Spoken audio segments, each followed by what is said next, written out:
আল্লাহ রাব্বুল আলামিন আমাদেরকে পৃথিবীতে একা একা ছেড়ে দেননি। পৃথিবীতে পাঠিয়ে দিয়ে আল্লাহ পাক আমাদেরকে আসমানি কিতাব দিয়েছেন। কি দিয়েছেন? প্রত্যেক যুগে যুগে আসমানি কিতাব এসেছে। তাওরাত, জাবুর, ইনজিল, কোরআন এসেছে। আগেকার আসমানি কিতাবগুলো কি এখন চলবে না চলবে না? আগেকার আসমানি কিতাবগুলো কি এখন চলবে না চলবে না?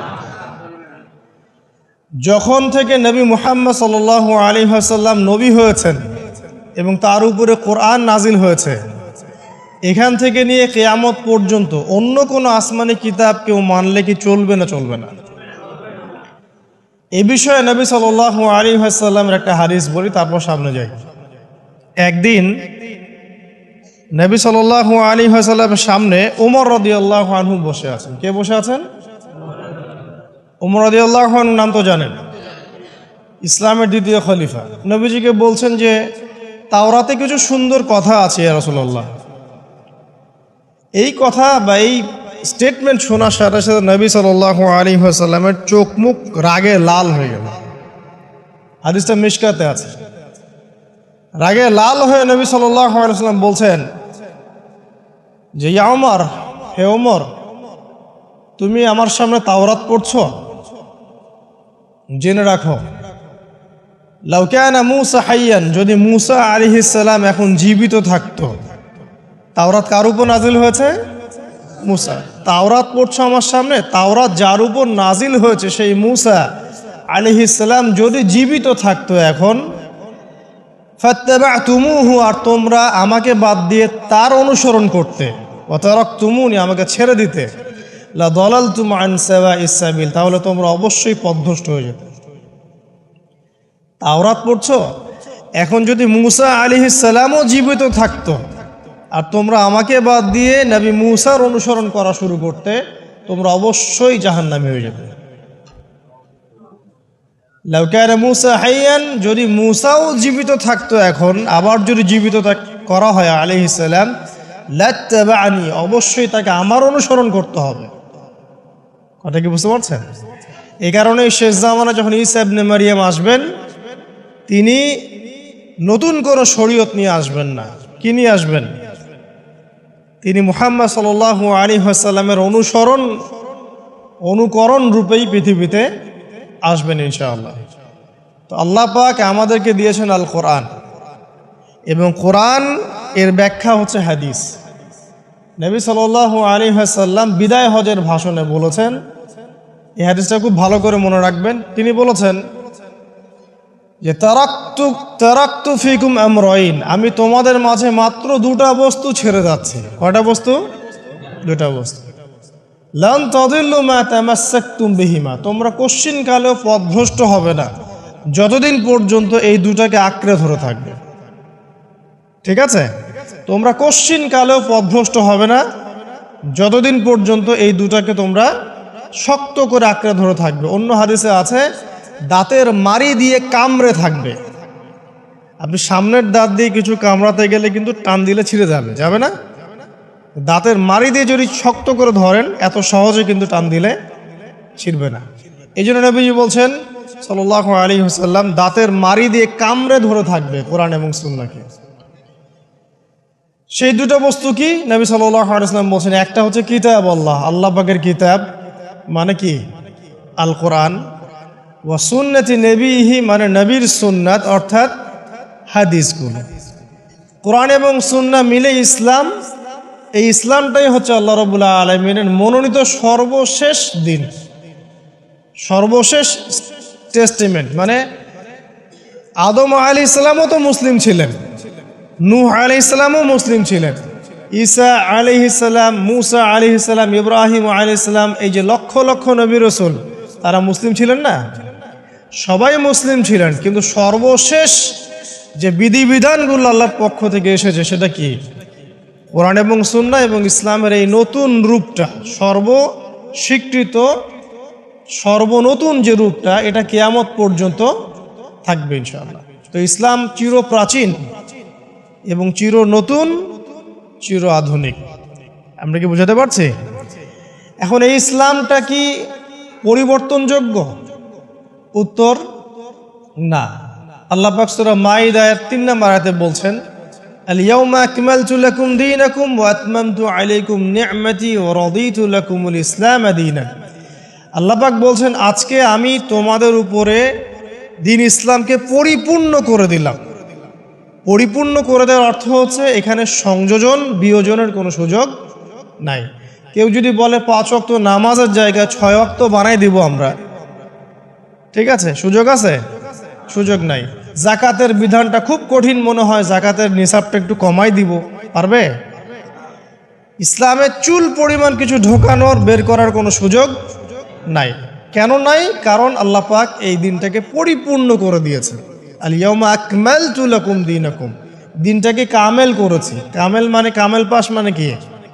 সার্টিফিকেট পাইছে পরিপূর্ণ, তাই না? সার্টিফিকেট সব কিছু না, জ্ঞান সব কিছু। এবং এই জ্ঞান শুধুমাত্র বই পড়ে অর্জিত হবে এমনও নয়। জ্ঞান আসে কার পক্ষ থেকে? আল্লাহর পক্ষ থেকে। এটা মনে রাখবেন, জ্ঞান আল্লাহর পক্ষ থেকে আসে। হ্যাঁ, জ্ঞান কখন আসবে? যখন আপনি পরিশ্রম করবেন, আপনার পরিশ্রম আল্লাহ পাক দেখবেন, আপনি ধারাবাহিকভাবে লেগে থাকবেন, আল্লাহর কাছে বেশি বেশি দোয়া করবেন, পাপ ছেড়ে দিবেন, গুনাহ ছেড়ে দিবেন, গুনাহমুক্ত অন্তর নিয়ে আল্লাহর কাছে কান্নাকাটি করবেন, আল্লাহ পাক ইনশাআল্লাহ ইলম দান করবে ইনশাআল্লাহ। ইমাম শাফি রাহিমাহুল্লাহ বলতেন যে আমি অনেক পড়ি কিন্তু ভুলে যাই। তার ওস্তাদ তাকে বললেন যে তুমি পাপ করা ছেড়ে দাও, যদি গুনাহ করতে থাকো তাহলে তোমার অন্তরে আল্লাহর নূর নাজিল হবে না, ঠিক আছে? তো গুনাহ মুক্ত অন্তর নিয়ে ইলম চর্চা করতে হয়। আল্লাহ পাক তৌফিক দান করুন, আমিন। আর ইলম অর্জন করে যদি অহংকার আর হিংসা চলে আসে, তাহলে সেই ইলম হবে শয়তানের ইলম। শয়তান প্রচণ্ড আলেম ছিল, কিন্তু ইবলিস কি ছিল? আলেম ছিল। সে কিন্তু আলেম আর আবেদ ছিল। সে ইলম অনেক অর্জন করেছিল এবং আল্লাহ পাকের প্রচুর ইবাদত করত, কিন্তু তারপরেও কেন সে জাহান্নামী হলো? কারণ একটাই, আবা ওয়াস্তাকবার, সে উদ্ধত হয়েছিল, অহংকার করেছিল। ইসলাম পরিপূর্ণ, এখানে সংযোজন বিয়োজনের কোনো সুযোগ নাই। এখন ইসলাম ছাড়া অন্য কোনো দিন মানলে কি হবে কিনা?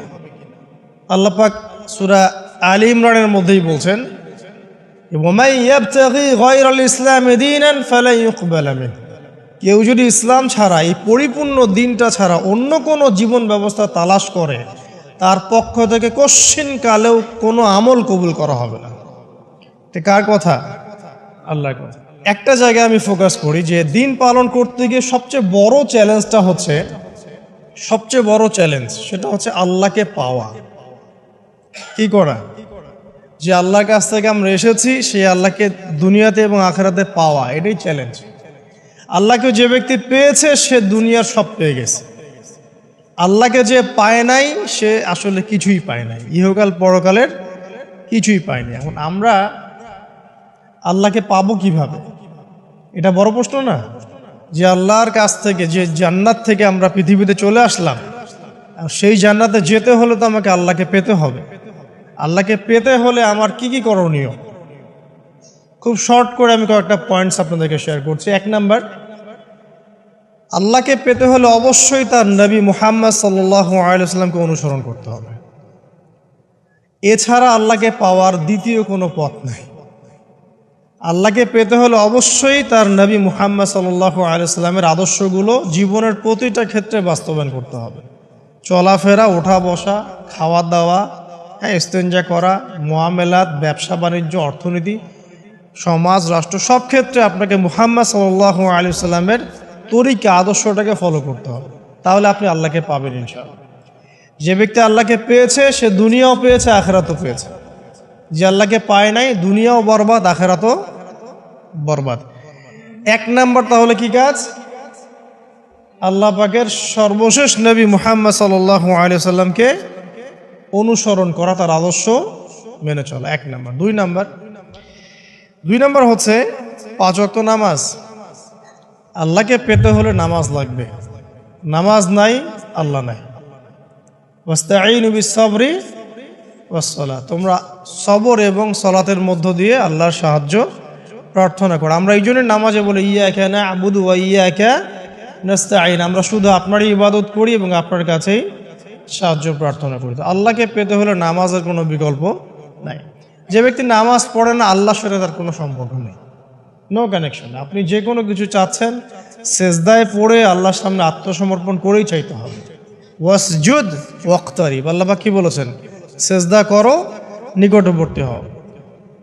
তো ব্যাখ্যা অনেক করা যায়। নামাজ না পড়লে কিন্তু মানুষ কুফরিতে লিপ্ত হয়। যে ব্যক্তি মান তারাকা সালাতান মুতাআম্মিদান ফাকাদ কাফারা, যে ব্যক্তি সালাতকে অস্বীকার করে, ফরজ নামাজকে অস্বীকার করে, সে ব্যক্তি কিন্তু কুফরিতে চলে যায়। ঠিক আছে। তারপরে বাইনা রজুলি ওয়া বাইনা শিরকি ওয়াল কুফরি তারকুস সালাহ, একজন মুমিন বান্দা এবং অমুসলিমদের মধ্যে পার্থক্যই নামাজ। নামাজের বিষয়ে অনেক কথা আমি আগেও বলেছি, আপনারা শুনেছেন, অন্য আলেমদের কাছেও শুনেছেন। এক বাক্যে নামাজ না পড়লে ইসলামের রশিটা কেটে যাবে।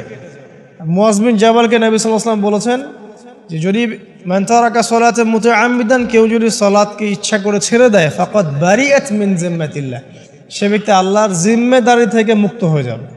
তার উপর আল্লাহর কোনো জিম্মাদারি নাই, আল্লাহর নিরাপত্তা জিম্মাদারি থেকে সে মুক্ত। তো 5 ওয়াক্ত নামাজ আল্লাহ পাক আমাদের সবাইকে জামাতের সাথে পড়ার তৌফিক দান করুন। এর পাশাপাশি নফল নামাজ বাড়িয়ে দেওয়ার তৌফিক দান করুন, এবং স্পেশালি তাহাজ্জুদের নামাজ যদি পারেন 2 রাকাত হলেও নিয়মিত তাহাজ্জুদের নামাজ পড়ার তৌফিক আল্লাহ পাক আমাদেরকে দান করুন। আর নামাজের বাহ্যিকতা নিয়ে এত বেশি ঝগড়ায় যাবেন না। এখন আমরা যত ঝগড়া নামাজের বাহ্যিকতা নিয়ে, হাত বাঁধা, রফুল ইয়াদাইন, আমিন আর পায়ে পা, এগুলো নিয়ে ঝগড়া শেষ আছে? নাই। ইসলামের বিরোধী শক্তিরা হাত ভেঙে ফেলার পায়তারা করে ফেলেছে অলরেডি। হাতই না থাকলে আপনি বাঁধবেন কোথায়? মনে করেন আপনার হাতই নাই, বাঁধবেন কি উপরে না নিচে? এই হাত তো ভেঙে ফেলার পায়তারা করা হয়েছে। এখন আপনি পড়ে আছেন বাঁধার কোন জায়গায় বাঁধবেন সেটা নিয়ে, অথচ পুরো বৈশ্বিক চক্রান্ত মুসলিমদের বিরুদ্ধে হাতটাই ভেঙে ফেলে দিবে। তুই বাঁধবি কোথায় হাত? তারপর দেখব। এটা আমরা বুঝতে পারি না। এটা বোঝার জন্য যে জ্ঞান, ইলম, নূর দরকার, তা তো নাই আমাদের মধ্যে। এই জন্য আপোষের ঝগড়া নিয়ে পড়ে আছে। যে ছোটোখাটো যে ইখতিলাফি মাসআলাগুলো চলে আসছে দীর্ঘদিন থেকে, এগুলোর কোনো সমাধানে আসতে পারবে না কিন্তু কেউ। পক্ষে বিপক্ষে কথা চলতেই থাকবে কিয়ামত পর্যন্ত, ওইগুলো নিয়ে আমরা ব্যস্ত আছি। তা আমি রিকোয়েস্ট করব, নামাজের আধ্যাত্মিকত্বের দিকে ফোকাস করেন। নামাজের আধ্যাত্মিকত্ব কি? আপনি আল্লাহর সামনে দাঁড়িয়েছেন, দুনিয়ার সাথে এখন আপনার কোনো সম্পর্ক নেই, আপনি এবং আল্লাহ, মাঝখানে কিছু নাই। নামাজে যা পড়ছেন, সূরা ফাতিহা, অন্যান্য সূরা, রুকু, তাসবিহ, সিজদা, তাশাহুদ, দরুদ, অর্থ বোঝার চেষ্টা করেন এবং অর্থের দিকে ফোকাস করেন, আল্লাহকে পাবেন ইনশাআল্লাহ। সিজদায়, রুকুতে যখন যাচ্ছেন, আপনি চিন্তা করেন যে আপনি মহাবিশ্বের মহা শক্তিধর আল্লাহ রাব্বুল আলামিনের সামনে মাথা নত করেছেন। আপনি চিন্তা করেন যে আল্লাহ আপনাকে দেখছেন। এখন যখনই মানুষ নামাজে দাঁড়ায়, আল্লাহ পাক তার দিকে দৃষ্টি নিবদ্ধ করে, এবং যখন মানুষ এদিক ওদিক তাকানো শুরু করে নামাজে, আল্লাহ পাক মুখ ঘুরিয়ে নেন। হ্যাঁ, নামাজে ওই যে আমরা যে ডিজিটাল নামাজ পড়ি না, এখন ডিজিটাল মানে 4 রাকাত নামাজ 4 মিনিটে শেষ। এক রুকু করলে সেজদা পাওয়া যায় না, সেজদা তাসবিহ পড়লে আবার এদিকে দেখা যায় যে দ্বিতীয় সেজদায় চলে গেছে অলরেডি ওঠার আগেই। অনেক ক্ষেত্রে ইমাম সাহেবরাও খুব দ্রুত নামাজ পড়ান, অনেক দ্রুত পড়ান। এত দ্রুত নামাজ পড়াবেন কেন? নামাজ জামাতে পড়লে সংক্ষিপ্ত করতে বলা হয়েছে, কিন্তু এত দ্রুত তো পড়তে বলা হয়নি। এখনও দেখবেন মক্কা মদিনায় গিয়ে নামাজ দেখবেন, মাশাআল্লাহ, নামাজটা তাদের মাশাআল্লাহ, এটার প্রশংসা না করলে হক আদায় হবে না। নামাজটা অসাধারণ, ধীর স্থিরভাবে। ফজরের নামাজ 20 মিনিট, 15 মিনিট, 20 মিনিট পড়াচ্ছে নামাজ, রিল্যাক্স। নামাজে দাঁড়ালে চমৎকার তেলাওয়াত হচ্ছে, আপনি ভুলে যাচ্ছেন নিজেকে। তেলাওয়াত হবে চমৎকার, এবং সবচেয়ে ভালো যিনি তেলাওয়াত করতে পারেন তাকে নামাজে দিতে হবে। রিল্যাক্সে নামাজ পড়বে। ক্ষেত্র বিশেষে আপনি শর্ট করতে পারেন, কিন্তু সব সময় কেন আমরা 4 রাকাত নামাজ 3 মিনিটে শেষ করে দিব? আবার নামাজের পর দোয়াটা হবে লম্বা, অথচ নামাজটাই ছিল দোয়া, নামাজটাই কিন্তু দোয়া। এখন সেজদায় আমরা যদি কান্নাকাটি করতে না শিখি, আল্লাহর সামনে আমি মাথা নত করেছি, এখানে নিজের মনের যত আবেগ আকুতি দোয়া এগুলো আল্লাহর সামনে ঢেলে না দিতে পারি, এই দোয়া কালাম না শিখি, তাহলে তো নামাজের আধ্যাত্মিকতা অর্জন হলো না। সাহাবীরা কেমন করে নামাজ পড়তেন যে নামাজ পড়ার পরেও তাদের গা থেকে তীর বের করা যায়? কিভাবে তারা নামাজ পড়তেন? তাহলে নবী সাল্লাল্লাহু আলাইহি ওয়াসাল্লাম কিভাবে নামাজ পড়তেন যে নামাজ পড়ার ফলে তার পা মোবারক ফুলে যাইত? এক রাকাতে তিনি 4 পারা কোরআন তেলাওয়াত করতে পারলেন কিভাবে?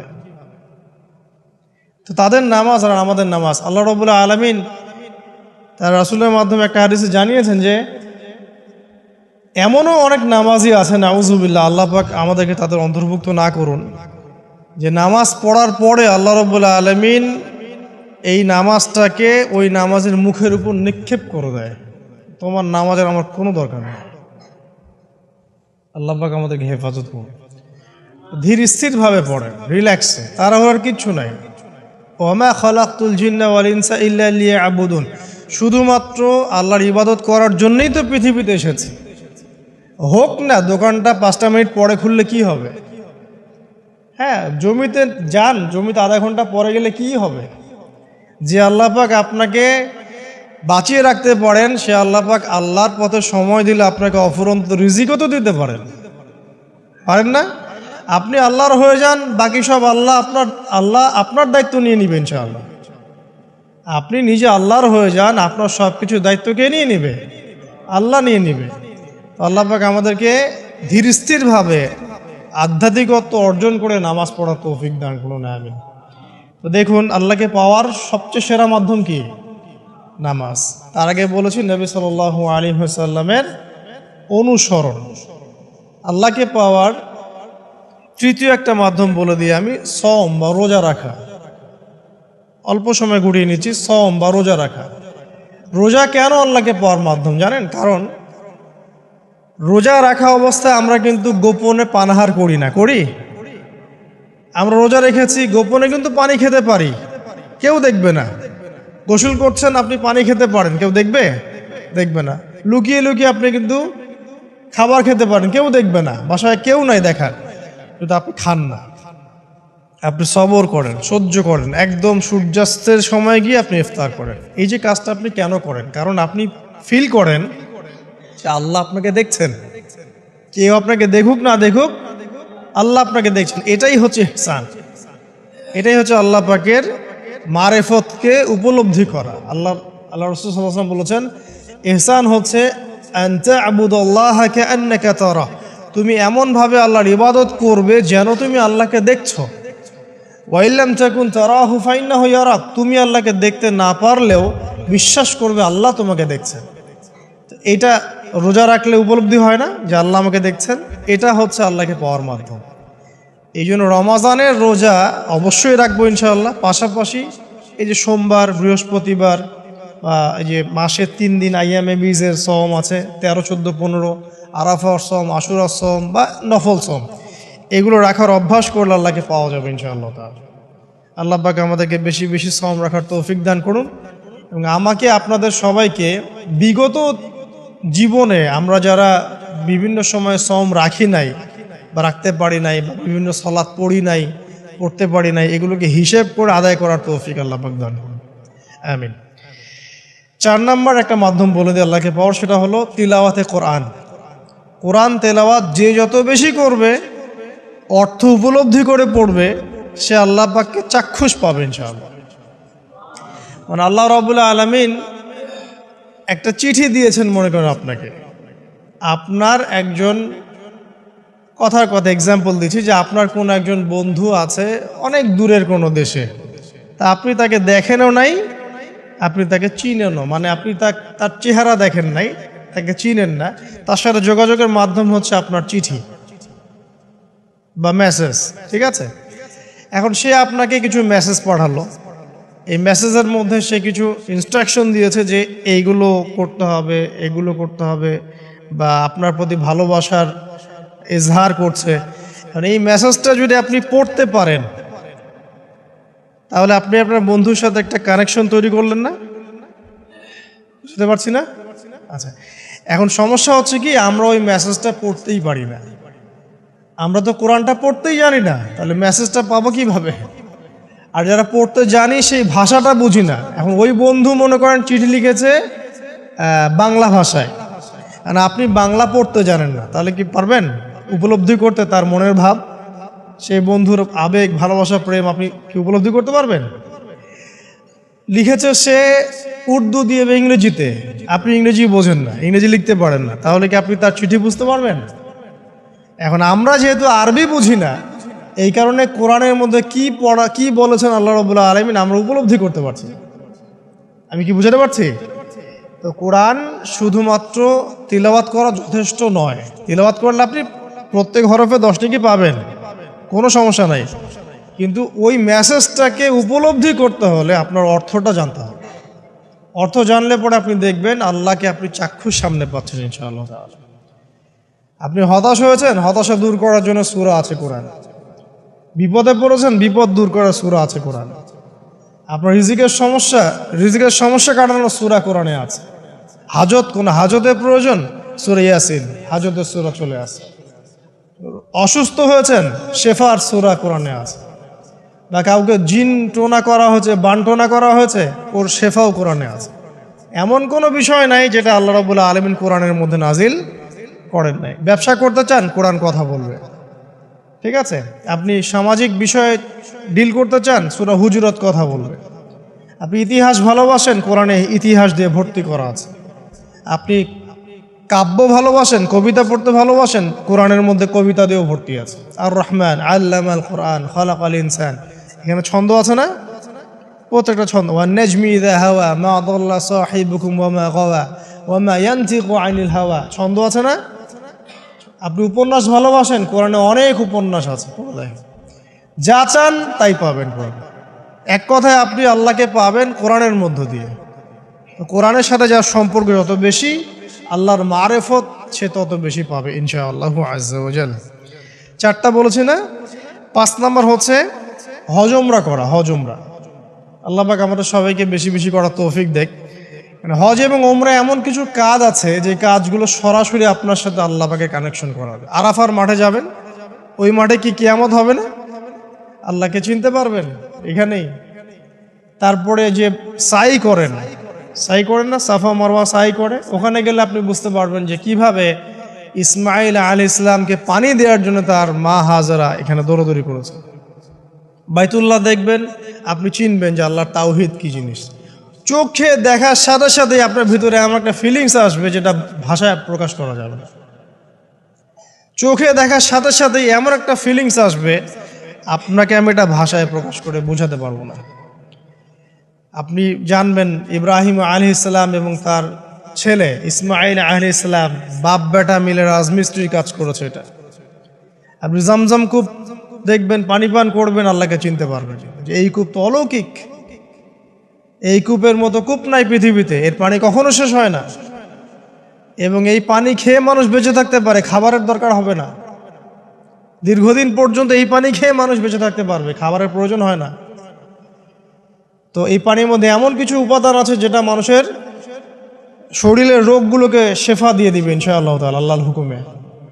তো প্রত্যেকটা কাজে রাসূল সাল্লাল্লাহু আলাইহি ওয়াসাল্লাম শহরে গেছেন মদিনায়, ওই মদিনার বাতাসটা আপনাকে বলে দিবে যে এটা একটা অন্যরকম শহর, ঠিক আছে? রাসূল সাল্লাল্লাহু আলাইহি ওয়াসাল্লামের রওজায় যাবেন, সামনে দাঁড়াবেন, আপনি আল্লাহকে চিনতে পারবেন। আপনি আর পৃথিবীতে থাকবেন না, অন্য জগতে চলে যাবেন।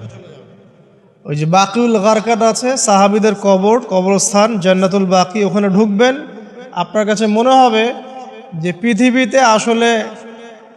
পৃথিবীটা আসলে কিছুই না। পৃথিবীর সবচেয়ে সেরা মানুষগুলো এই মাটির নিচে শুয়ে আছে, ওখানে আপনাকে খুবই তুচ্ছ মনে হবে তাদের সামনে। এই যে মানে বিভিন্ন জায়গায় গিয়ে আল্লাহকে চিনতে পাওয়া, এটা সবচেয়ে ভালো হয় হজ এবং উমরাতে গিয়ে। আল্লাহ পাক আমাদেরকে তৌফিক এনায়েত করুন, আমিন। তো এটা একটা আল্লাহকে পাওয়ার নিদর্শন। যাদের হজ ফরজ হয়ে গেছে অবশ্যই হজ করে ফেলবেন, আর যাদের সামর্থ্য আছে তারা বেশি বেশি উমরা করবেন। নবী সাল্লাল্লাহু আলাইহি ওয়াসাল্লাম বলেছেন, এক হজ পরের হজের মধ্যে যত গুনাহ মাফ করিয়ে দেয়, এক উমরা পরের উমরার মধ্যে যত গুনাহ সেগুলোকে মাফ করিয়ে দেয়। আল্লাহ পাক আমাদেরকে এই আমলগুলো করার তৌফিক এনায়েত করুন। 6 নাম্বার বলছি জিকির, আল্লাহ পাকের জিকির বাড়াতে হবে। যে আল্লাহ পাকের জিকির যত বেশি করবে সে আল্লাহ পাকের মারেফত তত বেশি উপলব্ধি করবে, আল্লাহকে পাবে ইনশাআল্লাহ। আর এই জিকির করার জন্যে অজুও শর্ত নয়, জানেন? আল্লাহর জিকির করার জন্য কিন্তু অজু শর্ত নয়। আপনি মনে মনে চলতে ফিরতে অলওয়েজ সুবহানাল্লাহ, আলহামদুলিল্লাহ, আল্লাহু আকবার, লা ইলাহা ইল্লাল্লাহ, আস্তাগফিরুল্লাহ পড়তেই থাকতে পারেন। কষ্টের কিছু আছে? খালি জবান চলবে, খালি জবান চলবে। মাঠে কাজ করছেন, ওই যে লাঙল দিয়ে কাজ করছেন, সেচ দিচ্ছেন, আপনি পড়তে থাকবেন আস্তাগফিরুল্লাহ ওয়া আতুবু ইলাইহি, লা হাওলা ওয়ালা কুওয়াতা ইল্লা বিল্লাহ, সুবহানাল্লাহ, আলহামদুলিল্লাহ, লা ইলাহা ইল্লাল্লাহ, আল্লাহু আকবার। কোনো সমস্যা? কোনো সমস্যা নেই। রান্না বান্না করছে মেয়েরা, এটা করতে করতে পড়তে পারবে না? গাড়ি ড্রাইভ করছেন, ড্রাইভ করতে করতে আপনি পড়তে পারবেন লা ইলাহা ইল্লাল্লাহ ওয়াহদাহু লা শারীকা লাহু লাহুল মুলক ওয়া লাহুল হামদু ওয়া হুয়া আলা কুল্লি শাইইন কাদির। যে কোনো কাজ করতে করতেই ইল্লাল ইস্তিনজা, ইস্তিনজা বাদ দিয়ে। ইস্তিনজা কি জিনিস? প্রসাব পায়খানা। এই সময় এগুলো মুখ দিয়ে বলবেন না, দরকার নাই। আপনি এখানে এরপরে যে সময়গুলো আছে এগুলোতে আপনি জিকির বাড়াবেন। যে যত বেশি জিকির করবে তার কলব তত বেশি পরিচ্ছন্ন হবে। যার কলব যত পরিচ্ছন্ন আল্লাহর নূর তার কলবে তত বেশি আসবে, সে আল্লাহ পাকে তত কাছে পাবে ইনশাআল্লাহু আযজা ওয়া জাল। 7 নাম্বার, দোয়া ইস্তেগফার বাড়িয়ে দেয়া। আল্লাহর কাছে বেশি বেশি দোয়া করতে হবে। দোয়া বাড়িয়ে দেন। দোয়ার জন্য হুজুর ডাকতে হবে না, দোয়ার জন্য আমাকে ডেকে বাসায় খাওয়ানোরও দরকার নেই। আপনার দোয়ার জন্য আপনি যথেষ্ট। নামাজে দাঁড়ান, নামাজে সেজদায় দোয়া করেন। নফল নামাজ পড়েন, নফল নামাজে সেজদায় দোয়া করেন। নামাজের পরে হাত তুলে দোয়া করেন প্রয়োজনে। নামাজে সালাম ফেরানোর আগে দোয়া করেন। যে কোনো ভালো কাজ করেছেন তারপর দোয়া করেন, ঠিক আছে? কোরআন তেলাওয়াত করলেন, দোয়া করেন। তাহাজ্জুদের ওয়াক্তে দোয়া করেন। বৃষ্টি পড়ছে তখন দোয়া করেন, ঠিক আছে? মানে দোয়া কবুলের মোমেন্ট, সময়গুলো, আজান হয়েছে, আজান ইকামতের মাঝখানে দোয়া করেন। এই যে এখন খুতবা হচ্ছে, এই সময় দোয়া করেন, দোয়া কবুল হবে। দিনী মজলিসে বসেছেন, দোয়া করেন। দোয়া করতে থাকেন মনে মনে। যত বেশি আপনি দোয়া করতে পারবেন আল্লাহর কাছে, ইনশাআল্লাহ আল্লাহকে আপনি তত কাছে পাবেন ইনশাআল্লাহ। এটা আল্লাহকে পাওয়ার অন্যতম মাধ্যম। এবং ইস্তেগফার, ইস্তেগফার মানে কি? তওবা করা। আস্তাগফিরুল্লাহাল্লাযী লা ইলাহা ইল্লা হুয়াল হাইয়ুল কাইয়ুম ওয়া আতুবু ইলাইহি। এটা বেশি বেশি পড়বেন। দিনে কমপক্ষে 70 বার বা 100 বার পড়ার চেষ্টা করবেন। আল্লাহ পাক তৌফিক দান করুন। কয়টা বলেছি ভাই? 7টা। আচ্ছা, 8 নাম্বার হচ্ছে সদকা করা। সদকা, দান সদাকা আল্লাহর কাছে খুব বেশি পছন্দের। দান সদকা করার জন্য সম্পদ লাগে না। আমার কথা শোনেন, দান সদকা করার জন্য সম্পদ লাগে না, কলিজা লাগে, মন লাগে। বহু বড় বড় মানুষ আছে দান সদকা করতে পারে না, কোটিপতি, যাকাত দেয় না, আছে না?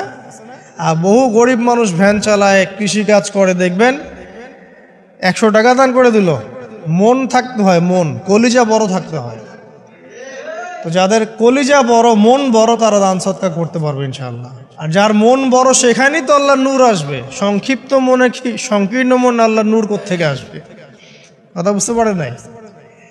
তো দান সদকা বাড়ান। আপনি 1 টাকা দান করেন, 5 টাকা দান করেন, হালাল রিজিক থেকে 1 টাকা দান করেন, সেটা আল্লাহর কাছে অনেক বেশি পছন্দের। একটা হাদিসে নবী সাল্লাল্লাহু আলাইহি ওয়াসাল্লাম বলেছেন, হালাল উপার্জন থেকে আল্লাহর বান্দারা যখন একটা খেজুরও দান করে, আল্লাহ পাক সেই একটা খেজুরকে আস্তে আস্তে বড় করতে থাকেন, বড় করতে থাকেন, বড় করতে থাকেন। এটা এক পর্যায়ে পাহাড়ের সমান হয়ে যায়। কিয়ামতের মাঠে মানুষ তার দান এবং সাদাকার যে ছায়া, এই ছায়ার নিচে অবস্থান করবে। আপনার বিপদ হয়েছে, দান সদকা করেন, বিপদ দূর হয়ে যাবে ইনশাআল্লাহ। জটিল কোনো রোগ হয়েছে, কোনো ডাক্তার ট্রিটমেন্ট করতে পারছে না, সদকা করেন, রোগ ভালো হয়ে যেতে পারে ইনশাআল্লাহ। সদকার ব্যাপক ফজিলত আছে। সদাকা, দান সদাকা, দোয়া, এগুলো তাকদিরের যে বিপদ আপদগুলো আছে না, ঝুলে আছে, আমাদের তাকদিরে বিপদ আছে না অনেক, এগুলোকেও সরিয়ে দিতে পারে। এই শক্তি আছে দোয়া এবং দান সদকার মধ্যে। আল্লাহ পাক আমাদেরকে বেশি বেশি সদাকা করার তৌফিক দান করুন, আমিন। আর সদাকা নফল না করতে পারলে কমপক্ষে ফরজ জাকাতটুকু দিবেন, ফরজ জাকাতটুকু দিবেন। কারণ জাকাত, সদকা এবং ব্যবসা এগুলো হচ্ছে ইসলামিক অর্থনীতির মূল ভিত্তি, এর সাথে কৃষিকাজ। আর দুটো বলে শেষ করে দেই। 9 নম্বর হচ্ছে আমর বিল মারুফ এবং নাহি আনিল মুনকারের কাজ করা, মানে সৎ কাজের আদেশ করা, মানুষকে অসৎ কাজে নিষেধ করা। এই কাজটা যে যত বেশি করবে সে তত বড় ব্যবসায়ী। কারণ কি, আপনার দাওয়াতে, আপনার লেকচার শুনে, আপনার বই পড়ে, আপনার নসিহত শুনে যদি একটা মানুষও দিনের পথে ফিরে আসে, ওই একটা মানুষের সারা জীবনের যে নেক কাজ, এই সমস্ত নেক কাজের একটা অংশ আপনি পাবেন। আবার আপনি কাউকে অন্যায় থেকে বারণ করেছেন, আপনার দাওয়াত শুনে কেউ সিগারেট ছেড়ে দিয়েছে, মাদক ছেড়ে দিয়েছে, জেনা ছেড়ে দিয়েছে, পর্ন ছেড়ে দিয়েছে বা হারাম সুদ ছেড়ে দিয়েছে, ওই মানুষটা এখন সারা জীবন যত ভালো কাজ করবে এই পুরো ভালো কাজের একটা অংশ আপনি পাবেন ইনশাআল্লাহ। এর চেয়ে বড় কিন্তু কোনো ব্যবসা নাই। এই কাজটা করলে আল্লাহ পাকের রহমত নেমে আসে, আর এই কাজটা ছেড়ে দিলে আল্লাহ পাকের গজব নেমে আসে। যখন মানুষ ন্যায়ের আদেশ এবং অন্যায়ের নিষেধ ছেড়ে দিবে, আল্লাহর গজব নেমে আসবে। আর মানুষ যত বেশি সৎ কাজের আদেশ করবে, অসৎ কাজে নিষেধ করবে, আল্লাহর রহমত তত কাছে আসবে ইনশাআল্লাহ, আল্লাহকে পাওয়া যাবে ইনশাআল্লাহ তাআলা। আল্লাহ পাক আমাদেরকে তৌফিক এনায়েত করুন। আর সর্বশেষ একটা বলে শেষ করে দেই, সেটা হলো যে আল্লাহর দিনের খেদমত করা বা দিনের কল্যাণে নিজেকে নিয়োজিত রাখা। আল্লাহর দিনের খেদমত করা বা দিনের কল্যাণে নিজেকে নিয়োজিত করলে আল্লাহ পাককে পাওয়া যাবে ইনশাআল্লাহ। এই পৃথিবীতে আল্লাহ পাকের সবচেয়ে গুরুত্বপূর্ণ জিনিসটা কি, নিয়ামতটা কি? আল্লাহর দিন না? এই দিন ছাড়া কি পৃথিবীতে আর কিছু আছে? একটা হাদিসে আসছে যে পুরো পৃথিবীটাই তো অভিশপ্ত। পুরো পৃথিবীটা কি অভিশপ্ত, শুধুমাত্র দিনের এলেম অর্জনের জায়গা ছাড়া, তালেবে এলেমদের জায়গা ছাড়া, দিনী মাহফিলগুলো ছাড়া, যেখানে নামাজ হয় এই জায়গাগুলো ছাড়া, বাকি সব অভিশপ্ত জায়গা। তো এখানে পৃথিবীতে সবচেয়ে গুরুত্বপূর্ণ এবং ইম্পর্টেন্ট, আল্লাহর কাছে প্রিয় জিনিসটা কি? আল্লাহর দিন। তো আল্লাহর সেই প্রিয় জিনিসটাকে যারা এগিয়ে নেওয়ার চেষ্টা করবে, সেই দিনের খেদমত করার চেষ্টা করবে, দিনের জন্য একটা মসজিদ করা, একটা মাদ্রাসা করা, হ্যাঁ, একটা কোনো ভালো কোনো প্রকল্প করার চেষ্টা করবে, আল্লাহ পাক কি তাদেরকে রক্ষণাবেক্ষণ করবেন না? আল্লাহ পাক তাদের অভিভাবক হবেন না? নিঃসন্দেহ হবেন ইনশাআল্লাহ। এবং ইনশাআল্লাহ তাআলা তারা পৃথিবীতেও সফল হবে, পরকালেও ইনশাআল্লাহ তাআলা সাফল্যের চাদর তাদেরকে আঁকড়ে ধরবে ইনশাআল্লাহ তাআলা। আল্লাহ রাব্বুল আলামিন আমরা সবাইকে এই দুনিয়াতে আল্লাহকে পাওয়ার তৌফিক দান করুন, এবং যে কাজগুলো করলে পরে আল্লাহকে পাওয়া যায় সেই কাজগুলো বেশি বেশি করে করার তৌফিক আল্লাহ পাক দান করুন, এবং পরকাল আল্লাহ রাব্বুল আলামিন আমাদের গুনাহগুলোকে মাফ করে আল্লাহর রহমতের চাদরে আমাদেরকে আবৃত করে নিন। আল্লাহুম্মা আমিন। আকুলু কওলি হাযা আস্তাগফিরুল্লাহ লি ওয়া লাকুম ওয়া লিসাইরিল মুসলিমিন। বারাকাল্লাহু লানা ওয়া লাকুম বিল আয়াতিল হাকীম। ইন্নাহু তাআলা জাওয়াদুন কারীম ওয়া রাউফুর রহিম।